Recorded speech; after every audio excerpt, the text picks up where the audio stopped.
how to set fingerprint lock on your Tecno Spark Go 1S mobile phone. And okay guys, sir, in your mobile phone, go to settings. In settings, go to password and security. In password and security, and password and biometric section, you can see here the fingerprint. Okay, you can tap this, but please set the screen lock before scanning. So biometric identification may be less secure than a strong pattern password or PIN. First, you can set the screen lock by tap the screen lock button below. So I decide to set this lock screen password into pattern. And okay guys, I set the pattern and redraw the pattern. And after you redraw, tap the confirm button to set this lock screen password. And also you can set the lock screen notification. So I set into show notification content, and after that, tap the done button below. And that's it. Okay, we have successfully add the lock screen password or pattern. And after that, now you can set the fingerprint password. Okay, here in fingerprint, you can see the add fingerprint button here. So you can tap this to add.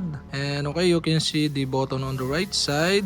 And okay, after that, tap the next button below and place your fingerprint. Press the fingerprint sensor on the right side. Okay, this is the fingerprint sensor side of this mobile phone to set your fingerprint. So scan the fingerprint edge, keep scanning the fingerprint into different parts. Okay, so after that, fingerprint info has been saved securely in system. So okay, after that, tap the finish button below. And that's it. Okay, we have successfully add the fingerprint password or lock screen password on your Tecno Spark Go 1S mobile phone. And okay guys, if you have a question, kindly comment below. And don't forget to hit the subscribe button and the bell to notify you if I have new video. Okay, thanks for watching.